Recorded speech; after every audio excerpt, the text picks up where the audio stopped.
Viewers, എല്ലാവർക്കും ദിജോസ് വേൾഡിന്റെ പുതിയൊരു വീഡിയോയിലേക്ക് സ്വാഗതം. ഇന്നത്തെ വീഡിയോയിൽ ഞാൻ സംസാരിക്കുന്നത് ഒരുപാട് പേര് നമ്മുടെ കമന്റ് സെക്ഷനിൽ ചോദിച്ചുകൊണ്ടിരിക്കുന്ന ഒരു ലക്ഷണം. ഇത് പ്രഗ്നൻസിയുടെ ലക്ഷണമാണോ എന്ന് അറിയാനായിട്ട് ക്യൂരിയസ് ആയിട്ട് കാത്തിരിക്കുന്ന ഒരുപാട് പേരുണ്ട് കേട്ടോ. അപ്പൊ അവർക്ക് വേണ്ടിയിട്ടുള്ളതാണ് ഇന്നത്തെ വീഡിയോ. ഇവിടെ ഞാൻ സംസാരിക്കാനായിട്ട് പോകുന്നത് ഏർലി പ്രഗ്നൻസി ഹെഡ് ഏക്കിനെ പറ്റിയിട്ടാണ്. നമ്മൾ പ്രഗ്നൻസിയുടെ തുടക്കത്തിൽ അതിന്റെ സ്റ്റാർട്ടിംഗ് സ്റ്റേജിൽ ഉണ്ടാകാൻ സാധ്യതയുള്ള തലവേദന, അതിനെ പറ്റിയിട്ടാണ് സംസാരിക്കുന്നത് കേട്ടോ. അപ്പൊ എല്ലാവരും ചിന്തിക്കും തലവേദന എന്ന് പറയുന്നത് എങ്ങനെ ഒരു പ്രഗ്നൻസി ലക്ഷണമാണെന്ന്. കാരണം നമുക്ക് എല്ലാവർക്കും ഒരു ദിവസങ്ങളിൽ അല്ലെങ്കിൽ 2-3 ദിവസം കൂടുമ്പോഴൊക്കെ പലരും ഫേസ് ചെയ്യുന്ന ഒരു ബുദ്ധിമുട്ടാണ് തലവേദന എന്ന് പറയുന്നത്.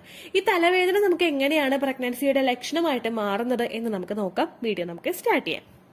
സാധാരണയായിട്ട് നമുക്ക് തലവേദന ഉണ്ടാകുന്ന സിറ്റുവേഷൻ എന്ന് പറയുന്നത് നമുക്ക് ചുറ്റും ഭയങ്കരമായിട്ട് ചൂട് അനുഭവപ്പെടുമ്പോഴേക്കും, അല്ലെങ്കിൽ നമ്മൾ വെള്ളം ഒന്നും കുടിക്കാത്തൊരു സിറ്റുവേഷൻ വരുമ്പോഴേക്കും, അല്ലെങ്കിൽ വേറെ എന്തെങ്കിലും ജലദോഷം പോലുള്ള ബുദ്ധിമുട്ടുകൾ നമുക്ക് വരുമ്പോൾ, അല്ലെങ്കിൽ ഇതൊന്നും അല്ലെങ്കിൽ നമുക്ക് ഉണ്ടാവുന്നത് മൈഗ്രെയിൻ പോലെയുള്ള ബുദ്ധിമുട്ടുകൾ അനുഭവപ്പെടുന്ന സ്ത്രീകളിലായിരിക്കും ഇത്തരത്തിലുള്ള പ്രശ്നങ്ങളൊക്കെ ഉണ്ടാവുന്നത്. അപ്പോൾ സാധാരണയായിട്ട് ഇങ്ങനെയുള്ള സിറ്റുവേഷനൊക്കെ ഫേസ് ചെയ്യുന്ന സ്ത്രീകൾക്ക് തലവേദന ഉണ്ടാകുന്നത് നോർമൽ ആയിട്ടുള്ള ഒരു കാര്യമാണ്. അപ്പൊ നമുക്കൊരു ഇംപ്ലാന്റേഷൻ നടന്നു കഴിഞ്ഞിട്ടുള്ള സമയങ്ങളിലൊക്കെ നമുക്ക് തലവേദന ഒന്ന് ഫീൽ ചെയ്യുകയാണെങ്കിൽ നിങ്ങൾ ശ്രദ്ധിക്കേണ്ടത്, ഞാൻ ഈ തുടക്കത്തിലേ പറഞ്ഞ ഏതെങ്കിലും ഒരു സിറ്റുവേഷനിൽ കൂടി നിങ്ങൾ കടന്നു പോയിട്ടുണ്ടോ എന്നുള്ള കാര്യം ശ്രദ്ധിക്കുക എന്നുള്ളതാണ്. നിങ്ങൾക്ക് നേരത്തെ തന്നെ ഒരു മൈഗ്രെയിൻ ഉള്ള ഒരാളാണെങ്കിൽ, അല്ലെങ്കിൽ ഫ്രീക്വന്റ് ആയിട്ട് തലവേദന വരുന്ന ഒരാളാണെങ്കിൽ ഇത് ഏർലി പ്രഗ്നൻസിയുടെ തലവേദനയാണോ എന്ന് നമുക്ക് എളുപ്പത്തിൽ തന്നെ അങ്ങനെ തിരിച്ചറിയാനായിട്ട് സാധിക്കില്ല. അപ്പൊ നമ്മൾ ആദ്യം തന്നെ ചെയ്യേണ്ടത്, ഇത്തരത്തിലുള്ള ബുദ്ധിമുട്ടുകളൊന്നും നിങ്ങൾക്ക് ഇല്ലാത്ത ഒരാളാണോ നിങ്ങളെന്നുള്ള കാര്യം ആദ്യം തന്നെ നിങ്ങൾ ശ്രദ്ധിക്കുക. അങ്ങനെയുള്ള ബുദ്ധിമുട്ടുകളുള്ള ഒരാളാണെങ്കിൽ ഇത് ഏർലി പ്രഗ്നൻസിയുടെ സിംറ്റം ആയിട്ട് നമുക്ക് റെക്കഗ്നൈസ് ചെയ്യാനായിട്ട് സാധിക്കില്ല. അപ്പോ നമുക്ക് എന്തെല്ലാം കാര്യങ്ങൾ കൊണ്ട് ഈ ഒരു തലവേദന ഉണ്ടാകാം എന്ന് നമുക്ക് നോക്കാം ഏർലി പ്രഗ്നൻസിയുടെ സ്റ്റേജിൽ കേട്ടോ. സാധാരണയായിട്ട് നമുക്ക് ഉണ്ടാകുന്നത് ഹോർമോൺ ചേഞ്ചസ് കൊണ്ടാണ്. ഹോർമോൺ ചേഞ്ചസ് കൊണ്ട് ഉണ്ടാകാനായിട്ടുള്ള കാരണം എന്ന് പറയുന്നത്, അത്രയും നാള് വരെ നമ്മുടെ ശരീരം നോർമലി ഒരു ഫ്ലോയിൽ കൂടെ അങ്ങോട്ട് പോയിക്കൊണ്ടിരിക്കുകയാണ്. പെട്ടെന്ന് ഒരു ഹോർമോൺ ഷിഫ്റ്റ് നമ്മുടെ ശരീരത്തിൽ ഉണ്ടാവുകയാണ്. നമ്മുടെ ശരീരത്തിൽ ഒരുപാട് ഹോർമോൺസ് പ്രൊഡ്യൂസ് ചെയ്യുന്നു, ഒരുപാട് പ്രവർത്തനങ്ങളൊന്ന് സ്ലോ ഡൗൺ ആയിട്ട് പോകുന്നു. അപ്പൊ ആ ഒരു സിറ്റുവേഷനായിട്ട് ഒന്ന് പൊരുത്തപ്പെട്ടു പോകാനായിട്ട് നമ്മുടെ ശരീരത്തിന് ആ ഒരു കയറ്റം ഇറക്കം നമ്മുടെ ശരീരത്തിന് ആ ഒരു സമയത്ത് ഫീൽ ചെയ്യും. അപ്പോൾ പെട്ടെന്നുണ്ടാകുന്ന ഹോർമോൺ ചേഞ്ചസ് മൂലം, അതുപോലെ തന്നെ പ്രഗ്നൻസിയുടേതായിട്ടുള്ള ഹോർമോൺസിന്റെ ഡെവലപ്മെന്റ്സ് ആ ഒരു സ്റ്റേജിൽ പെട്ടെന്ന് ഉണ്ടാകുന്നതും നമുക്ക് ആ ഒരു ഏർലി പ്രഗ്നൻസിയിൽ ഹെഡ് ഏക്സ്, അതായത് തലവേദന ഉണ്ടാകുന്നതിന് കാരണമാകുന്നുണ്ട് കേട്ടോ. അടുത്തതെന്ന് പറയുന്നത് നമ്മുടെ ശരീരത്തിലെ ബ്ലഡ് ഫ്ലോ ഇൻക്രീസ് ചെയ്യുന്നത്. നമ്മുടെ ശരീരത്തിലെ ഒരുപാട് ഭാഗങ്ങളിലോട്ട്, എസ്പെഷ്യലി നമ്മുടെ റീപ്രൊഡക്റ്റീവ് സിസ്റ്റത്തിലോട്ട്, നമ്മുടെ യൂട്രസിലോട്ട് നിങ്ങൾ പ്രഗ്നന്റ് ആകുന്ന ഒരു സമയത്ത് ഒരു ബ്ലഡ് സർക്കുലേഷൻ കൂടുതലായിരിക്കും. അതുപോലെ തന്നെ നോർമലി നമ്മുടെ എല്ലാ ശരീരഭാഗങ്ങളിലോട്ടും പ്രഗ്നന്റ് ആകുന്ന സമയത്ത് നോർമലി നമുക്ക് എത്രയാണോ ബ്ലഡ് സർക്കുലേഷൻ ഉണ്ടാകുന്നത് അതിനേക്കാളും ഇരട്ടിയായിരിക്കും ബ്ലഡ് സർക്കുലേഷൻ എപ്പോഴും ഉണ്ടാകുന്നത്. അതായത് നോർമലി പോയിക്കൊണ്ടിരുന്നതിനേക്കാളും ഇരട്ടിയായിട്ടുള്ള ബ്ലഡ് സർക്കുലേഷൻ ആ ഒരു സമയത്ത് നമ്മുടെ ശരീരത്തിൽ ഉണ്ടായിക്കഴിഞ്ഞാൽ മാത്രമേ ആ ഒരു എംബ്രിയോയെ ഒന്ന് പിടിച്ചു കിട്ടുന്നതിന് വേണ്ടിയിട്ട് കാര്യക്ഷമമായിട്ട് പ്രവർത്തിക്കാൻ വേണ്ടിയിട്ട് നമ്മുടെ ശരീരത്തിലെ ഓരോ ഓർഗൻസിനും സാധിക്കുകയുള്ളൂ. അതുകൊണ്ട് തന്നെ അവിടെ ബ്ലഡ് സർക്കുലേഷൻ കൂടുതലായിരിക്കും ഉണ്ടാവുന്നത്. ഈ ബ്ലഡ് സർക്കുലേഷൻ കൂടുന്നതും പെട്ടെന്ന് തന്നെ ഉണ്ടാകുന്ന ഹോർമോൺ ഷിഫ്റ്റുമായിരിക്കും നിങ്ങളിൽ ഏർലി പ്രഗ്നൻസി സ്റ്റേജിൽ ഹെഡ് ഏക്സ്, അതായത് തലവേദന ഉണ്ടാകുന്നതിന് പ്രധാനപ്പെട്ട ഒരു കാരണമാവുന്നത്. അതുപോലെ തന്നെ അടുത്തൊരു ഫാക്ടർ എന്ന് പറയുന്നത്, നമ്മളിൽ പ്രൊജസ്ട്രോൺ ഹോർമോണിന്റെ ഇൻക്രീസ് വരുന്നതിന്റെ ഭാഗമായിട്ട് ഇത് നമ്മുടെ ഡൈജസ്റ്റീവ് സിസ്റ്റത്തിനെ അഫക്ട് ചെയ്യും. ഡൈജസ്റ്റീവ് സിസ്റ്റം എന്ന് പറയുന്നത് നമ്മുടെ ദഹന പ്രക്രിയയെ ഇതൊന്ന് അഫക്ട് ചെയ്യും. ഇത് ദഹന പ്രക്രിയയെ ബാധിക്കുന്നതിന്റെ ഭാഗമായിട്ട് നമുക്ക് ഗ്യാസ് ട്രബിൾ, അതുപോലെ നെഞ്ചരിച്ചില്, വയറൊന്ന് ഹെവി ആയിട്ട് ഫീൽ ചെയ്യുക, ഇത്തരത്തിലുള്ള ബുദ്ധിമുട്ടുകൾ ഉണ്ടാകുന്നത് നോർമലാണ്. ഈ ബുദ്ധിമുട്ടുകൾ ഉണ്ടാകുന്നതിന്റെ ഭാഗമായിട്ട് നമുക്ക് ഗ്യാസ് ട്രബിൾ ഉണ്ടാകുന്നതിന്റെ ഭാഗമായിട്ടൊക്കെ നമുക്ക് ഉണ്ടാകുന്ന ഒരു പ്രവർത്തനമാണ് നമുക്ക് ചില സ്ത്രീകളിൽ തലവേദന അനുഭവപ്പെടുന്നു. അതുപോലെ തന്നെ ചിലവരിൽ ഉണ്ടാകുന്ന ബുദ്ധിമുട്ടെന്ന് പറയുന്നത്, ഈ ഗ്യാസ് കയറുമ്പോഴേക്കും ഭയങ്കര വിശപ്പ് നമുക്ക് അനുഭവപ്പെടും. ഫ്രീക്വന്റ് ആയിട്ട് നമുക്ക് ഇങ്ങനെ വിശന്നോണ്ടേയിരിക്കും. അത് ശരിക്കും നമുക്ക് ഈ ഒരു വിശപ്പ് ഉണ്ടാകുന്നത് ശരിക്കും ഓട്ടോമാറ്റിക്കലി നമുക്ക് ഭക്ഷണം കഴിക്കാനുള്ള ഒരു ആഗ്രഹം കൊണ്ടൊന്നും ആയിരിക്കില്ല. പക്ഷെ നമുക്ക് ഈ ഒരു ഗ്യാസ് വരുന്ന സിറ്റുവേഷനിൽ നമ്മൾ വയറ് നല്ലതുപോലെ എരിയുന്നതായിട്ട് അനുഭവപ്പെടും. അതുപോലെ ചില സ്ത്രീകളിലേക്ക് ഭയങ്കരമായിട്ട് വിശപ്പും ഉണ്ടാവും. ഈ വിശപ്പ് ഉണ്ടാകുന്നതിന്റെ ഭാഗമായിട്ടും നമുക്ക് ആ ഒരു സമയത്ത് തലവേദന അനുഭവപ്പെടുന്നതിലുള്ള സിറ്റുവേഷൻ വളരെയധികം കൂടുതലാണ്. ഈ ഓരോ കാര്യങ്ങളുമാണ് നമുക്ക് ഏർലി സ്റ്റേജിൽ തലവേദന ഉണ്ടാകുന്നതിന് പ്രധാനപ്പെട്ട കാരണങ്ങൾ വഹിക്കുന്നത്.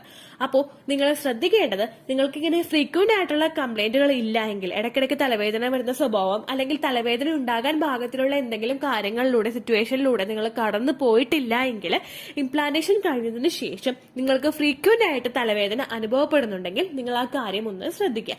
പിന്നെ നിങ്ങൾക്ക് ഫ്രീക്വന്റ് ആയിട്ടുള്ള തലവേദനകളൊക്കെ വന്നു കഴിഞ്ഞു കഴിഞ്ഞാൽ നിങ്ങൾ ശ്രദ്ധിക്കേണ്ട പ്രധാനപ്പെട്ട കാരണം എന്ന് പറയുന്നത്, പെയിൻ കില്ലേഴ്സ് കഴിക്കുന്ന സ്വഭാവം നിങ്ങൾക്കുണ്ടെങ്കിൽ അത് അവോയ്ഡ് ചെയ്യുക. ഫുള്ളായിട്ട് നിങ്ങൾ അവോയ്ഡ് ചെയ്യുക. കാരണം പെയിൻ കില്ലേഴ്സ്, പലതരം പെയിൻ കില്ലേഴ്സ് നമ്മുടെ ആ ഒരു പ്രവർത്തനം, നമ്മുടെ റീപ്രൊഡക്റ്റീവ് സിസ്റ്റത്തിൽ നടന്നുകൊണ്ടിരിക്കുന്ന നമ്മുടെ ബേബിയെ ഒന്ന് നറിഷ് ചെയ്ത് മുൻപോട്ടേക്ക് കൊണ്ടുവരുന്ന ആ ഒരു ഫസ്റ്റ് ട്രൈമസ്റ്റർ എന്ന് പറയുന്നത്, ആ ഒരു സ്ട്രഗിളിംഗ് പീരീഡിനെ ഓവർകം ചെയ്യാനായിട്ട് നമ്മുടെ ബേബിയെ ഒന്ന് പ്രിപ്പയർ ആക്കി എടുക്കുന്ന ആ ഒരു പ്രവർത്തനത്തിനെ അഫക്ട് ചെയ്യുന്നതിന് ഇത് കാരണമാകുന്നു. അതുകൊണ്ട് തന്നെ നിങ്ങൾ പ്രഗ്നൻസി എക്സ്പെക്ട് ചെയ്യുന്നവരാണെങ്കിൽ ഒരിക്കൽ പോലും നിങ്ങൾ തലവേദന ഉണ്ടാവുമ്പോഴോ അല്ലെങ്കിൽ മറ്റു പല ബുദ്ധിമുട്ടുകൾ നിങ്ങൾക്ക് ഉണ്ടാവുമ്പോഴോ പെയിൻ കില്ലേഴ്സ് നിങ്ങൾ യൂസ് ചെയ്യരുത്.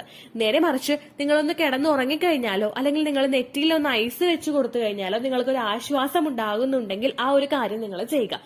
ഇനി ചായ കുടിച്ചിട്ടാണ് നിങ്ങൾക്ക് തലവേദന മാറുന്നതെങ്കിൽ നിങ്ങൾ ചായക്ക് അഡിക്റ്റ് ആവാതിരിക്കുക. കാരണം ഒരു ചായ കുടിച്ചു കഴിഞ്ഞാൽ, ഒരു കപ്പ് ചായ അല്ലെങ്കിൽ 2 കപ്പ് ചായ മാത്രമേ നമ്മൾ ഒരു ദിവസം കുടിക്കാനായിട്ട് പാടുകയുള്ളൂ. ആ ചായ കുടിച്ചു കഴിഞ്ഞാൽ നിങ്ങളുടെ ആ ഒരു ബുദ്ധിമുട്ട് മാറുമെങ്കിൽ നിങ്ങൾ അത് മാറ്റാനായിട്ട് ശ്രദ്ധിക്കുക. അതിൽ കൂടുതൽ നിങ്ങൾ ചായയോ അല്ലെങ്കിൽ കോഫിയോ കുടിക്കുന്നത് നിങ്ങളുടെ ശരീരത്തിന് ഒട്ടും തന്നെ നല്ലതല്ല. നിങ്ങൾക്ക് തലവേദന പോലുള്ള ബുദ്ധിമുട്ടുകളൊക്കെ വന്നു കഴിഞ്ഞാൽ നിങ്ങളൊന്ന് റിലാക്സ്ഡ് ആയിട്ടോ അല്ലെങ്കിൽ കിടന്ന് ഉറങ്ങി എഴുന്നേറ്റ് കഴിയുമ്പോഴോ നിങ്ങൾക്ക് ആ ഒരു ബുദ്ധിമുട്ട് മാറുമെങ്കിൽ ആ ഒരു രീതിക്ക് തന്നെ നിങ്ങൾ മാറ്റാനായിട്ടാണ് പ്രത്യേകം ശ്രദ്ധിക്കേണ്ടത്. എന്നാൽ ഏർലി പ്രഗ്നൻസി സ്റ്റേജിൽ ഇത്തരത്തിലുള്ള ബുദ്ധിമുട്ടുകൾ നമുക്ക് തുടർച്ചയായിട്ടുണ്ടാകുന്നുണ്ടെങ്കിൽ, മൈഗ്രെയിന്റെ കംപ്ലൈന്റ് ഉള്ള ആളാണ് നിങ്ങളെങ്കിലും നിങ്ങൾക്ക് റെക്കറന്റ് ആയിട്ട് പ്രഗ്നന്റ് ആയതിനു ശേഷവും നിങ്ങൾക്ക് തലവേദന അനുഭവപ്പെടുന്നുണ്ടെങ്കിൽ നിങ്ങൾ അത് ഗൈനക്കോളജിസ്റ്റിനെ സൂചിപ്പിക്കുക. അവർ പറയുന്ന മെഡിസിൻ, നിങ്ങൾക്ക് നിങ്ങളുടെ കുഞ്ഞിനും ആപ്റ്റ് ആയിട്ടുള്ള ഡോസേജിലുള്ള മെഡിസിൻ അവർ എഴുതി തരുന്നത് എന്താണോ അത് മാത്രം നിങ്ങൾ മെഡിക്കൽ സ്റ്റോറിൽ നിന്ന് മേടിച്ചു കഴിക്കാനായിട്ട് ശ്രദ്ധിക്കുക. അതിൽ നിന്ന് എഫക്ട് കിട്ടുന്നില്ല എന്ന് വിചാരിച്ചിട്ട് നിങ്ങൾ ഒരിക്കലും പെയിൻ കില്ലേഴ്സ് പ്രഗ്നന്റ് ആയിരിക്കുന്ന സമയത്ത് യൂസ് ചെയ്യാനായിട്ട് പാടില്ല കേട്ടോ. അപ്പോൾ ഇത്രയേ ഉള്ളൂ വീഡിയോ. യൂസ്ഫുൾ ആയി കാണുമെന്ന് വിശ്വസിക്കുന്നു. യൂസ്ഫുൾ ആവുന്നുണ്ടെങ്കിൽ ലൈക്ക് ചെയ്യുക, ഫ്രണ്ട്സിനൊക്കെ ഷെയർ ചെയ്ത് കൊടുക്കുക കേട്ടോ. എന്തെങ്കിലും സംശയം ഉണ്ടെങ്കിൽ നിങ്ങൾ കമന്റ്സിൽ ചോദിക്കുക. പണ്ടത്തെ വീഡിയോയ്ക്ക് കമന്റ്സ് ഇടുന്നവർക്ക് റിപ്ലൈ ലഭിക്കുന്നില്ലെങ്കിൽ ലേറ്റസ്റ്റ് ആയിട്ട് ഞാൻ ഏത് വീഡിയോ ആണോ അപ്ലോഡ് ചെയ്യുന്നത് അതിന് താഴെ കമന്റ് ഒന്ന് കോപ്പി പേസ്റ്റ് ചെയ്യാനായിട്ട് ശ്രദ്ധിക്കുക കേട്ടോ. അതുപോലെ ഓവുലേഷൻ ഡേറ്റ് കാൽക്കുലേറ്റ് ചെയ്ത് തരാനായിട്ട് റിക്വസ്റ്റ് ചെയ്യുന്ന ആളുകൾ എത്രയാണോ സൈക്കിൾ ലെങ്ത് അത് മെൻഷൻ ചെയ്യാനായിട്ട് ശ്രദ്ധിക്കുക. സൈക്കിൾ ലെങ്ത് എന്നതുകൊണ്ട് ഉദ്ദേശിച്ചത് ഓരോ മാസവും എത്ര ദിവസം കൂടുമ്പോഴാണോ ബ്ലീഡിങ് വരുന്നത് അതാണ് സൈക്കിൾ ലെങ്ത്. കഴിഞ്ഞ മാസം ഒരു 8-ാം തീയതിയാണ് ബ്ലീഡിങ് ആയതെങ്കിൽ ഈ മാസം 6-ാം തീയതിയാണ് ബ്ലീഡിങ് ആയതെങ്കിൽ കഴിഞ്ഞ മാസം 8-ാം തീയതി മുതൽ ഈ മാസം 6-ാം തീയതി വരെ എത്ര ദിവസമുണ്ടോ അത് കാലണ്ടറിൽ എണ്ണി തിട്ടപ്പെടുന്നതാണ് നിങ്ങളുടെ സൈക്കിൾ ലെങ്ത്. സൈക്കിൾ ലെങ്ത് നമ്മൾ കൃത്യമായിട്ട് കാൽക്കുലേറ്റ് ചെയ്യുകയാണെങ്കിൽ ഓവുലേഷൻ ഡേറ്റ് എളുപ്പത്തിൽ കണ്ടുപിടിക്കാൻ വേണ്ടിയിട്ട് ഒരുപാട് ആപ്ലിക്കേഷൻസും ഒരുപാട് ഓൺലൈൻ ആയിട്ടുള്ള വെബ്സൈറ്റുകളും ഇന്ന് നമുക്ക് അവൈലബിൾ ആണ്. പ്ലേ സ്റ്റോറിൽ പോയിട്ട് ഓൺലൈൻ ഓവുലേഷൻ ട്രാക്കർ എന്ന് ടൈപ്പ് ചെയ്ത് കഴിഞ്ഞാൽ നിങ്ങൾക്ക് അതുമായിട്ട് ബന്ധപ്പെട്ടിട്ടുള്ള ആപ്ലിക്കേഷൻസ് കിട്ടും.